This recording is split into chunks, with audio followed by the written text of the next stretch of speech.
जब 2008 में 26/11 अटैक्स हुए थे तो पीएम मनमोहन सिंह ने तुरंत ही प्रेस कॉन्फ्रेंस करी थी और तुरंत ही इमीडिएट स्टेप्स लिए थे। उन्होंने ताज होटल अटैक को सीरियसली लिया और पूरी रिस्पॉन्सिबिलिटी दिखाई। लेकिन वहीं दूसरी तरफ नरेंद्र मोदी जब दिल्ली में कार ब्लास्ट हुआ तब वो भूटान के विजिट पर गए हुए थे और यही दोनों ही लीडरशिप स्टाइल्स का एक बहुत बड़ा डिफरेंस दिखाता है। 26/11 मुंबई टेरर अटैक ने पूरे देश को हिला दिया था। ताज होटल, सीएसटी स्टेशन और लेपोल्ड कैफे जैसी आइकॉनिक जगहों पर गोलियां चल रही थी और आम लोग अपनी जान बचाने के लिए भाग रहे थे। यह अटैक सिर्फ एक सिटी के लिए नहीं बल्कि पूरे देश के लिए एक वेकअप कॉल था। उस टाइम कांग्रेस की गवर्नमेंट थी और उन्होंने इस ट्रेजेडी के बाद जो भी स्टेप्स लिए वो आज भी बेंचमार्क की तरह दिखाई देते हैं। अटैक के जज्बाती देश के होम मिनिस्टर और महाराष्ट्र के चीफ मिनिस्टर ने नैतिक जिम्मेदारी लेते हुए अपने पद से इस्तीफा दे दिया था। ये एक ऐसा वक्त था जहां पॉलिटिकल अकाउंटेबिलिटी और मॉरल करेज साफ दिखाई दिया। लीडर्स ने ओपनली एडमिट किया कि अगर सही स्टेप्स पहले लिए जाते तो इस अटैक को अवॉइड किया जा सकता था। उसके बाद सिक्योरिटी एजेंसीज ने अजमल कसाब को जिंदा पकड़ा और उससे मिलने वाली इन्फॉर्मेशन से पूरे टेरर नेटवर्क के ऑपरेशंस को समझ गए। ये एक स्ट्रेटेजिक एडवांटेज था जिससे कि फ्यूचर के अटैक्स को प्रिवेंट किया जा सके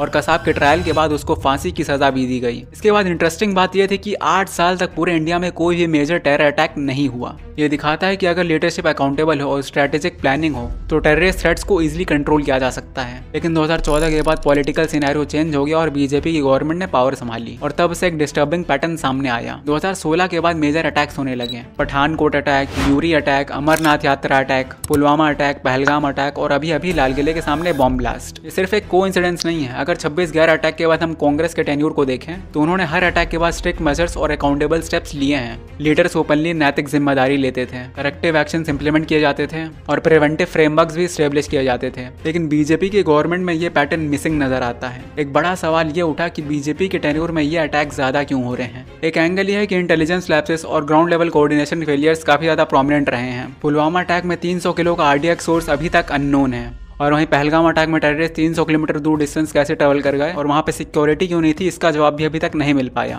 दिल्ली ब्लास्ट केस ने इस कंसर्न को और हाईलाइट कर दिया है कि दिल्ली का रेड फोर्ट एरिया जो कि एक हाई प्रोफाइल लोकेशन में आता है जहां मैक्सिमम सिक्योरिटी और इंटेलिजेंस प्रेजेंस एक्सपेक्टेड होते हैं, वहां पे भी इतनी बड़ी दिक्कत हो गई। और अगर हम हिस्टोरिकल कंपेरिजन करें तो चाहे कांग्रेस के टेरर में वो मनमोहन सिंह हो, इंदिरा गांधी हो या फिर राजीव गांधी हो, तो वहाँ एक कॉमन पैटर्न था, लीडरशिप अकाउंटेबिलिटी, प्रोएक्टिव इंटेलिजेंस और स्ट्रिक्ट प्रिवेंटिव मेजर्स। और अगर अटैक होता भी तो लीडरशिप ओपनली एडमिट करते हैं और करेक्टिव मेजर्स इंप्लीमेंट होते हैं। लेकिन बीजेपी के टेनूर में लगता है कि पॉलिटिकल ऑप्टिक्स और नैरेटिव कंट्रोल ज्यादा प्रायोरिटी है, प्रैक्टिकल ऑन ग्राउंड अकाउंटेबिलिटी और प्रिवेंटिव प्लानिंग के बजाय। और इसका रिजल्ट है कि अटैक्स की फ्रीक्वेंसी और इंटेंसिटी ज्यादा हुई। अगर दिल्ली ब्लास्ट को इससे कनेक्ट करें तो ये साफ है कि कैपिटल सिटी में भी सिक्योरिटी लैप्सेस हो सकते हैं। ये ब्लास्ट सिर्फ लोकलाइज इंसिडेंट नहीं था, ये पूरे सिक्योरिटी आर्किटेक्चर और गवर्नमेंट अप्रोच पर सवाल उठाता है। अगर प्रिवेंटिव इंटेलिजेंस और स्ट्रिक्ट मॉनिटरिंग होती तो शायद ये इंसिडेंट अवॉइड किया जा सकता था। लेकिन अभी तो ऑफिशियल रिस्पॉन्सेज और अकाउंटेबिलिटी स्टेटमेंट्स लिमिटेड और जेनेरिक हैं। एक और इंपॉर्टेंट एंगल यह है कि मॉडर्न टेररिज्म सिर्फ फिजिकल अटैक्स तक लिमिटेड नहीं है,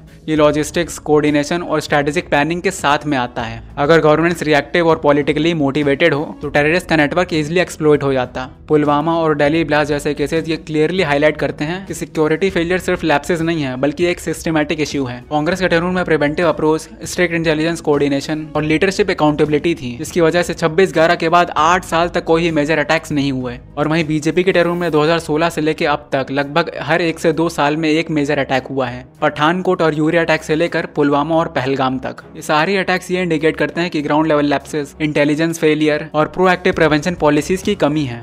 और वहीं दिल्ली ब्लास्ट केस इस ट्रेंड को और इन्फोर्स कर रहा है और सिटीजन्स के बीच सिक्योरिटी और गवर्नेंस को लेकर के फ्रस्ट्रेशन बढ़ा रहा है। एक और पर्सपेक्टिव ये भी है कि बीजेपी के टेन्यूर में पॉलिटिकल प्रायोरिटीज और गवर्नेंस स्टाइल भी सिक्योरिटी लैंडस्केप को अफेक्ट कर रहा है। अगर सिर्फ रिएक्टिव पॉलिसीज, प्रेस स्टेटमेंट्स और ऑप्टिक्स ड्राइवन रिस्पॉन्सेज हों तो सिस्टमैटिक प्रिवेंटिव मेजर्स इंप्लीमेंट नहीं होते। इस वजह से ऐसे अटैक्स की फ्रीक्वेंसी और इंटेंसिटी ज्यादा होती है। पुलवामा और दिल्ली अटैक जैसे इंसिडेंट ये बताते हैं कि टेररिस्ट प्लानिंग अब ज्यादा सोफिस्टिकेटेड और कोऑर्डिनेटेड है और पॉलिटिकल नेग्लिजेंस या ओवरसाइट का फायदा उठा रहे हैं। अल्टीमेटली ये डिस्कशन सिर्फ ब्लेम गेम के लिए नहीं है, ये सिस्टमैटिक चेंज, प्रिवेंटिव गवर्नेंस और मॉरल रिस्पॉन्सिबिलिटी कल्चर के लिए है। अगर इंडिया को फ्यूचर अटैक्स से प्रिवेंट करना है तो लीडर्स को मॉरल रिस्पॉन्सिबिलिटी लेनी होगी, प्रिवेंटिव इंटेलिजेंस स्ट्रेंथन करना होगा और सिटीजन्स के साथ ट्रांसपेरेंसी मेंटेन करनी होगी। दिल्ली ब्लास्ट और पुलवामा अटैक जैसे इंसिडेंट्स को अगर कनेक्ट करके देखा जाए तो एक स्ट्रॉन्ग मैसेज सामने आता है। अगर गवर्नेंस सिर्फ पॉलिटिक्स या ऑप्टिक्स के लिए हो तो सिक्योरिटी लैप्सेस रिपीट होंगे और अगर मॉरल रिस्पॉन्सिबिलिटी और अकाउंटेबिलिटी कल्चर हो, जैसे 26/11 अटैक्स के बाद कांग्रेस ने दिखाया था, तो टेररिस्ट अटैक सिग्निफिकेंटली रिड्यूस हो सकते हैं। इस सिनेरियो को देख करके एक कंक्लूजन ये भी निकलता है कि टेररिज्म से इफेक्टिवली फाइट करना सिर्फ सिक्योरिटी फोर्सेस के हाथ में नहीं है, बल्कि एक पॉलिटिकल लीडर की रिस्पॉन्सिबिलिटी, अकाउंटेबिलिटी और प्रोएक्टिव प्लानिंग भी इंपॉर्टेंट है। दिल्ली ब्लास्ट होने के बाद ये बात और ज्यादा अर्जेंट हो गई है। सिटीजन्स अब सिर्फ इंसिडेंट का वेट नहीं कर रहे हैं, बल्कि डिमांड कर रहे हैं कि लीडरशिप अकाउंटेबल हो, प्रिवेंटिव मेजर्स इंप्लीमेंट हो